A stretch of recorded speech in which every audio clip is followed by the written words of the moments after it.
បុរសខ្មែរម្នាក់ស្លាប់ក្នុងមន្ទីរឃុំឃាំង ICE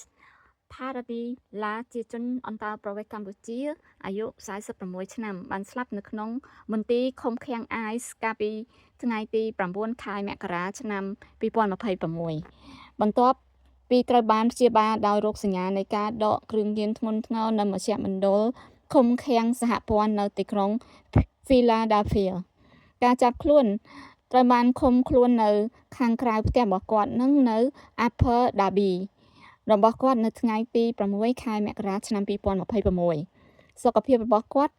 ធ្លាក់ចុះធ្លាប់មានរោគសញ្ញានៃការដកថ្នាំ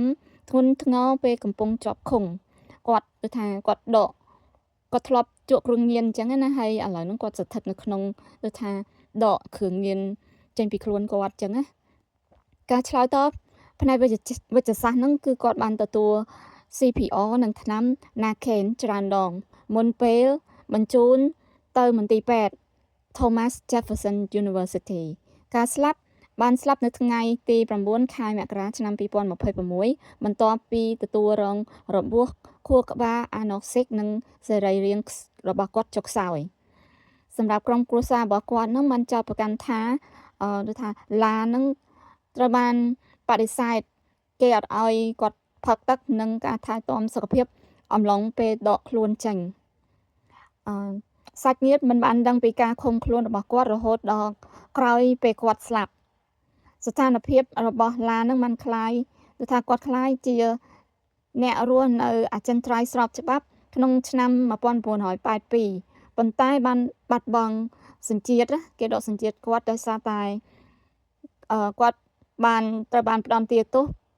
ព្រហ្មទណ្ឌអញ្ចឹងមិនថាបងប្អូនពេលទៅណាមកណាអញ្ចឹងយើងត្រូវយកអត្តសញ្ញាណប័ណ្ណរបស់យើងដូចជាសញ្ជាតិរបស់យើងអញ្ចឹងណាបើសិនជាយើងបានសញ្ជាតិអាមេរិកអញ្ចឹងយើងដាក់តាមខ្លួនកុំទៅថាទុកនៅផ្ទះឬកន្លែងណាផ្សេងអញ្ចឹងណាជៀសវាងពីការចាប់ខ្លួនរបស់ក្រុម ICE ហ្នឹងណាអញ្ចឹង